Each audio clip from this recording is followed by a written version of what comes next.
This is the Angel Next Door podcast, where we will talk about all things angel investing, what it is, who does it, how do we find them, what does it mean to invest in an early stage company. If you have ever wondered how you can affect the change you want to see in the world, then tune in to learn more. In this episode, I'm talking with Sally Boulter of Impact Assets, a seasoned expert in philanthropy and impact investing, and we discuss using philanthropic capital to fund startup companies. Now, we've talked about this on the podcast before with Patrice and Leah Brickman of Inspire Access, Jenny Lane, Amy Jacobs, and also with Alicia Griffey of Daintree Capital. Now, by the way, if you go to my website, marciadawood.com/Angel Next Door, there are now playlists to find what you're looking for, like crowdfunding, taxes, using philanthropic capital, all in one place. And this is something we need to keep talking about. It's not very well known that philanthropic capital can be used to invest in a for-profit company. So my mission is to have as many conversations as possible here on the Angel Next Door podcast. In this conversation, we talk about how donor-advised funds can transform your giving strategy, amplify your impact, and even allow non-accredited investors to join the angel investing community. We used Impact Assets during the creation of the Next Wave Impact Fund as well. This episode is packed with actionable insights that could revolutionize how you think about charitable giving and startup funding. Enjoy the show. Sally, welcome to the Angel Next Door podcast. Thanks, Marcia. Thanks so much for asking me to be here. I'm really excited. Oh my gosh. Okay, so many things. First of all, using philanthropic capital to invest in a startup company I've talked to so many people, even seasoned angel investors, and they're like, it blows their mind. They did not know it was possible. So we're going to really just get down and dissect all of the things. But I feel like, Sally, you have been in this space for so long. We met back in 2015 or 2016 when we were raising the Next Wave Impact Fund. And there were so many people who were super interested in getting involved. They wanted to be a part of it. Some people were not accredited investors, and some people wanted to use their philanthropic capital in order to invest. We set up something through Impact Assets, and we're able to do that. So we're going to get into all those things. But let's just start off. Tell us a little bit about your background, Sally, and a little bit about how you got into Impact Assets.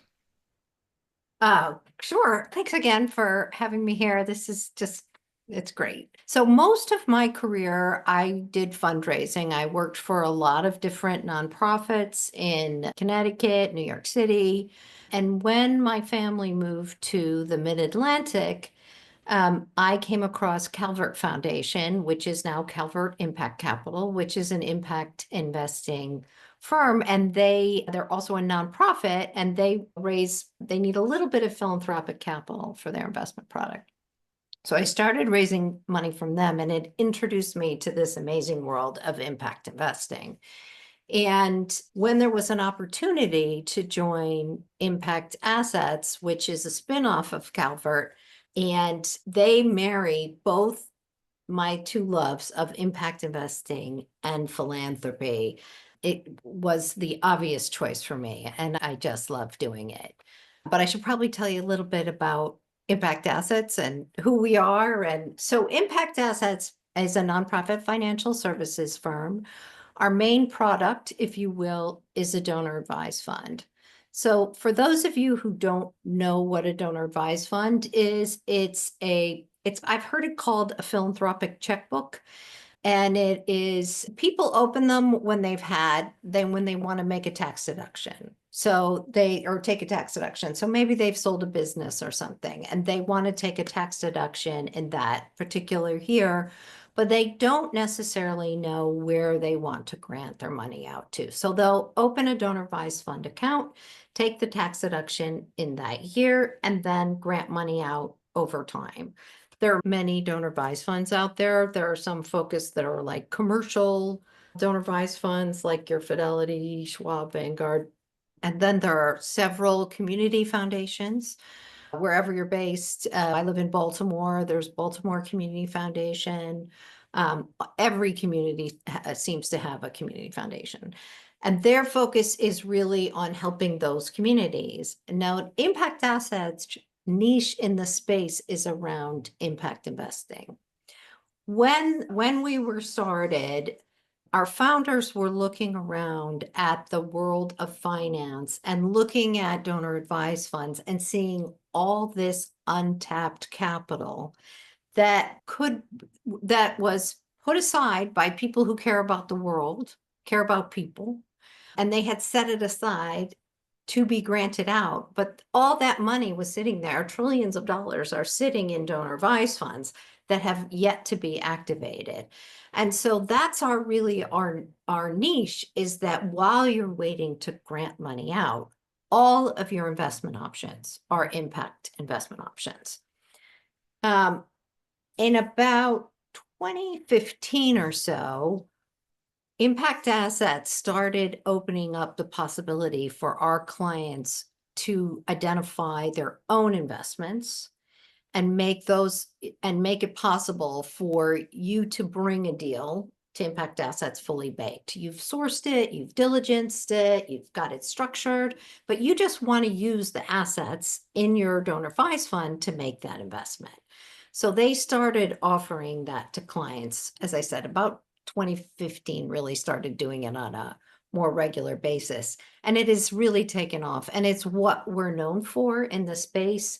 We do about one a day. Typically, we have over 1,000 separate holdings, much of which is what we call client recommended investments. Those are the bespoke investments that our clients have recommended. Okay, so with everything that you just said, let's walk through what happened with the Next Wave Impact Fund. So there were 10 people, I believe, that wanted to invest using their donor advised fund. So let's just say there's a person, we'll call her Lisa, and she has a donor advised fund already at another institution.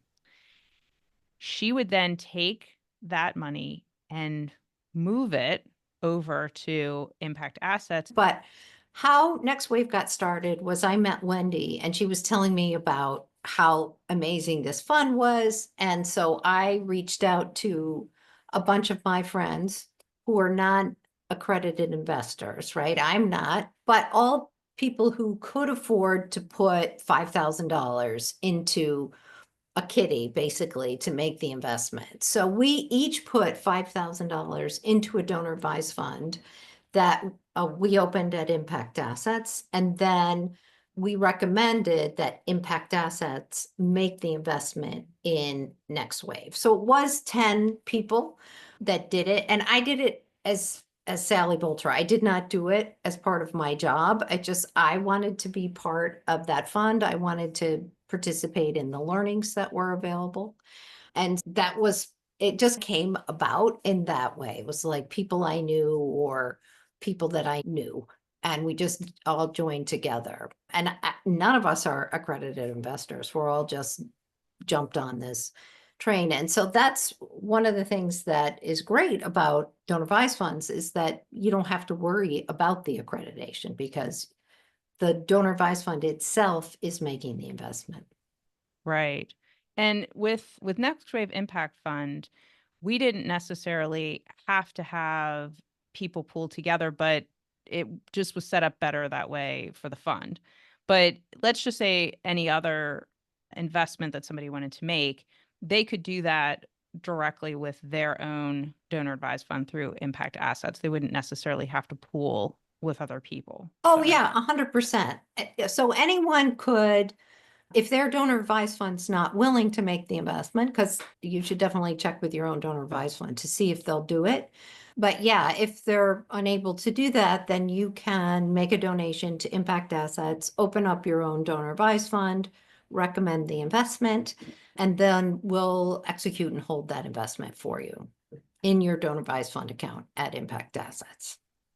Right. Awesome. So let's take a step back and just say that somebody is interested in using philanthropic dollars, so dollars that you can donate and you will get your tax deduction, in order to invest in a for-profit company. So walk us through how somebody would do that, and like through impact assets, and then what happens so that the money, it doesn't really come back to the person because you can't use that money again. But what does happen to the money if there's a positive return?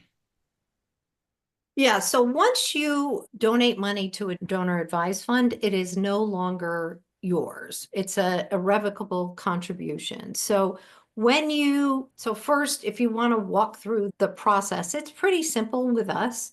Once the money is in your account that you are intending to invest, then there's a very simple questionnaire that we ask you to fill out that says, what's the name of the entity? How much do you want to invest? What structure is it? Is it equity, convertible debt, whatever? And then what's your impact intentionality for that deal? You want to support women founders or whatever that is. You care about the planet. And then you let us know who we reach out to at the fund. And then you sign that with your computer and you're done. And then Impact Assets will reach out to the entity and say, we've received a recommendation to invest in your entity. And we'll ask them for some materials, the investment documents, their business deck. We ask them to fill out a questionnaire. We do an OFAC check to make sure we're not dealing with terrorists and the like. And then there's no legal reason to not make the investment. We'll make the investment. We review for just a couple things, really. We're looking at does or could the donor benefit from the investment personally? Do they own too much of the entity? And are there any concerns for the entity? Like I said, like terrorists or fraud in the background or anything like that. And then let's say that entity then, let's say it's a startup company and they grow and they are sold. There's an acquisition, there's some kind of what we call an exit where there would be a liquidity event. And now let's say that the amount of money that was originally invested through the donor advised fund, let's say it doubles. So now instead of however much money was originally in the account, now you have twice as much money. What happens from there? I always tell people you can grant that money out. You can reinvest that money in another fund, but you can never like buy a Ferrari with it. It's Right. not your money. It is impact assets money held with, or whatever your donor buys fund is. It's held, we hold that money. And so you can recommend what we do with it, either grant or reinvest. Right. So that money now has doubled in this particular example. And that would be twice as much money that could be then donated to a 501(c)(3), a charity of choice. Or you could take some or all of that money and reinvest it into another for profit company where it could do the same thing. If you were, especially, I know for a lot of people that I know who are really interested in backing female founders, they do that. And then when there is a return and that money comes back into the fund, the donor advised fund, then they can turn around and they could make another investment into another female founder or something like that.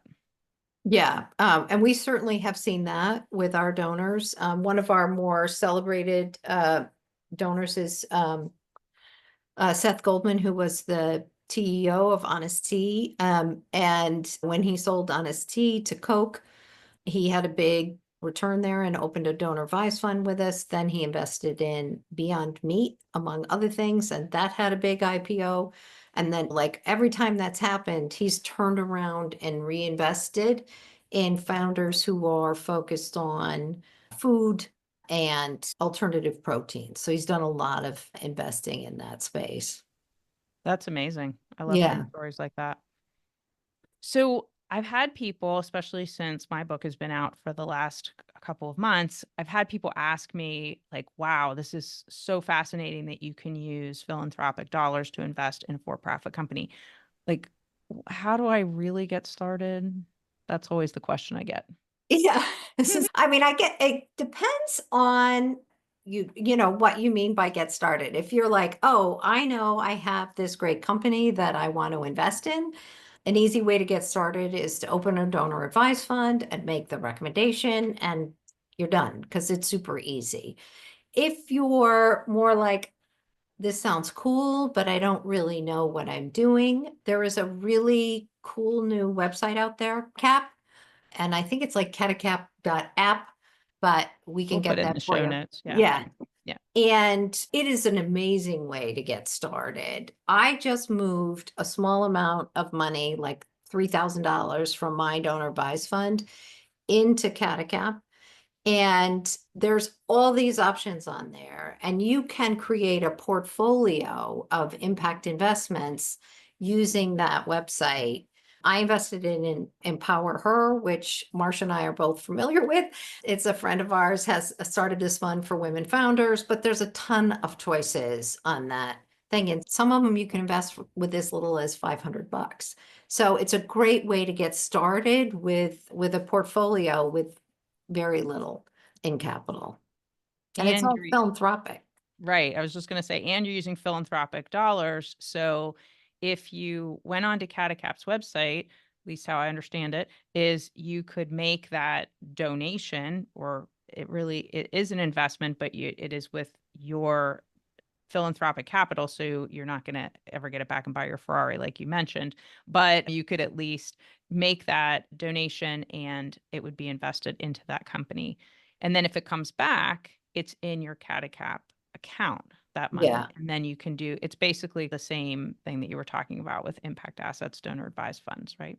Yeah. And even though it's new and the website is beta, the back office for Catacap is actually Impact Assets. So it is a singular donor advised fund at Impact Assets. So you have the full team that we have. We have 6 people who work on the investment services team who are monitoring the investments and processing everything and working with the entrepreneurs and fund managers. So it's not some fly by night little operation. It's backed by by our organization, and we have 3 billion in assets under management. We've been around for a while.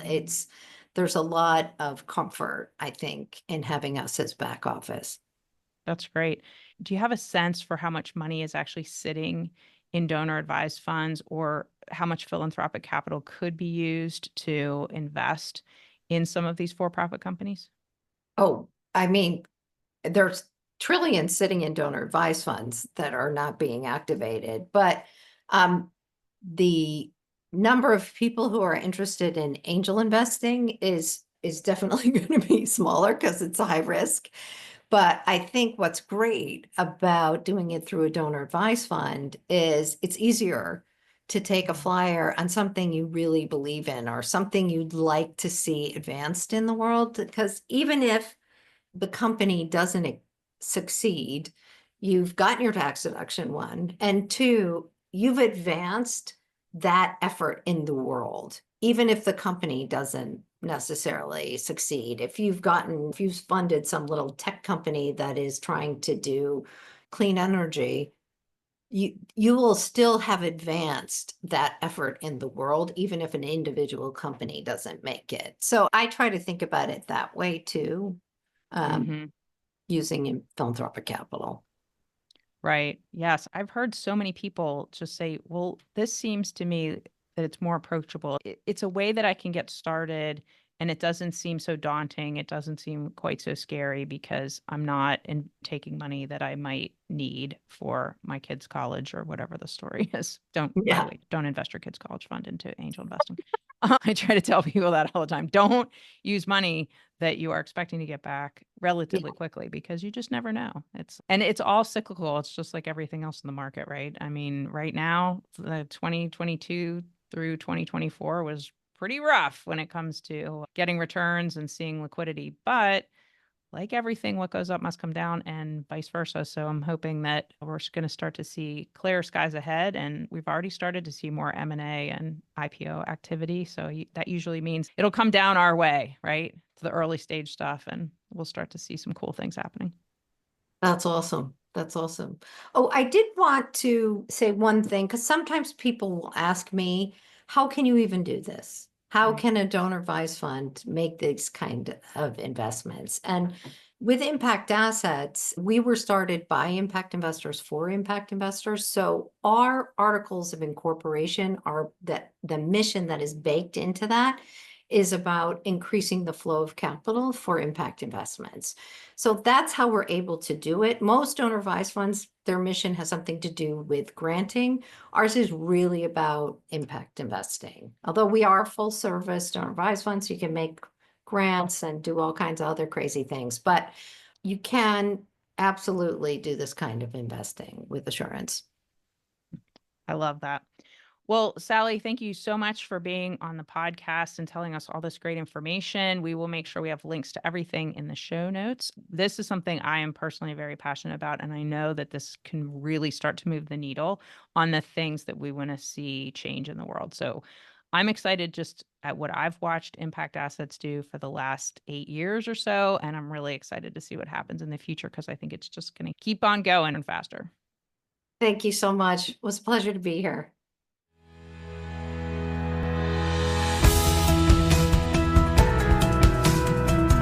Hey, thanks for listening. To connect with me, visit my website at marciadawood.com. And if you're looking to learn more about investing in the changes that you want to see in the world, sign up for Anne and Bill Payne's ACA Angel University classes. You go to angelcapitalassociation.org, all one word, to find out the schedule. Many classes are offered, everything from the angel investing basics, fundamentals, risks, due diligence, term sheets, valuations, returns and portfolio strategy, and for a deeper dive, there are advanced classes which include capitalization tables, startup boards, and exit strategies. If you're not already a member of the Angel Capital Association, you can become one for the low price of $295 for the year, and that will give you unparalleled access to discounts, free webinars with a huge archive of content, networking opportunities, and much more. We'd love to have you join us. All content for this website is informational and not intended to serve as legal, tax, accounting, or investing advice. Well, Marcia, that's me, does serve on the SEC Small Business Capital Formation Advisory Committee. My views are my own and not the views of the SEC or my fellow colleagues on the committee. Our speakers and hosts are thoughtfully selected for their educational value, but their opinions are their own and do not necessarily represent the views of the host, me, or the Angel Capital Association, and neither specifically endorse the use of presenters' products or services. Listeners of the podcast should consult their own tax, investing, legal, or accounting advisors before making important financial decisions. All warranties, including accuracy, completeness, and suitability for specific purpose, are disclaimed.